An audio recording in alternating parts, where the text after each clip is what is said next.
everyone. Today, I will be comparing pure equity PMS offerings with multi-asset portfolios comprising of mutual funds. The first question, of course, which will come to your mind is why this particular comparison?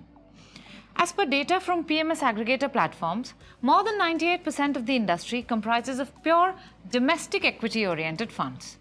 The multi-asset funds category comprises about 0.55% of the total AUM. Even though this data is based on a sample covering about 1,12,000 crore of AUM, it gives us a sense of the broad product mix available in the Indian PMS industry. Therefore, from the perspective of an investor investing into multiple PMS offerings, it becomes very important to consider if pure equity PMSs should be the primary way to go, or does it make sense to add some other strategies to his or her portfolio. One perspective to consider is the potential opportunity set. We're all aware that at different points of time, growth opportunities are presented by different asset classes. Multi-asset strategies have the flexibility to invest in the most lucrative opportunity at any point of time, which is not available to portfolios investing only in one asset class, such as domestic equity. In a broad sense, most equity PMS portfolios are concentrated portfolios of domestic stocks with bottom-up stock selection and 15 to 25 stocks. As such, the expectation is to perform much better than the market. However, we must consider that the markets are cyclical in nature, and for every period of market rise, there is a period where the markets perform poorly. The investor journey comprises of both these phases. Many equity-only PMS strategies have performed very well during market upturns, but have suffered during market downturns. To put things into perspective, consider the period of March 2020, when the markets fell very sharply because of the pandemic and its related uncertainties. Let us look at the performance of equity PMSs in this period.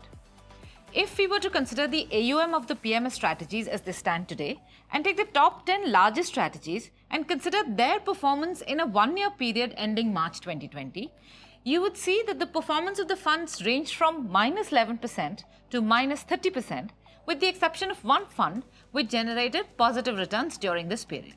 In contrast to this, the performance of multi-asset funds during the same period varied from minus 6% to minus 20%, cushioning the fall by allocating assets to debt and other asset classes which did not perform as poorly as Indian equities.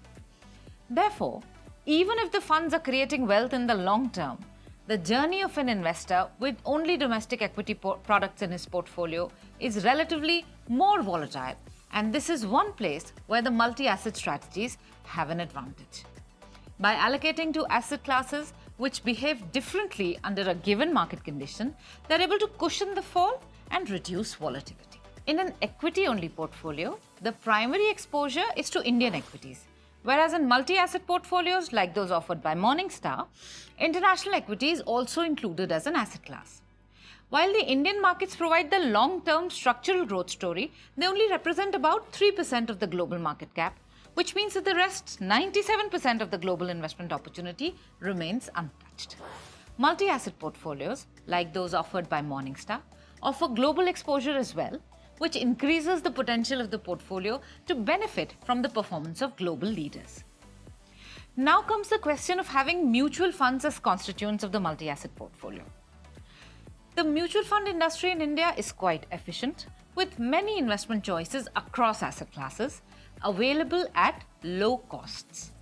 The processes and investment and oversight are strong and honed over the long history of the mutual fund industry. Also, since the units of actively managed open-ended funds are bought and sold from the AMC, liquidity is not a challenge. The operational effort in creating a multi-asset portfolio through mutual funds compared to buying each asset class separately in an individual's portfolio is significantly less as well. Therefore, it makes complete sense to create multi-asset portfolios through mutual funds. Further, since regulations permit PMS providers to invest only in the direct plans of mutual funds, such PMS offerings are available at relatively low costs. Before I sign off, I would like to make some concluding remarks. Different strategies have different roles to play in a portfolio. While some strategies have the role of gathering significant alpha, others are meant to cushion the portfolio from huge falls, making the investor journey more smooth. Both these strategies are a must-have in any investor's portfolio.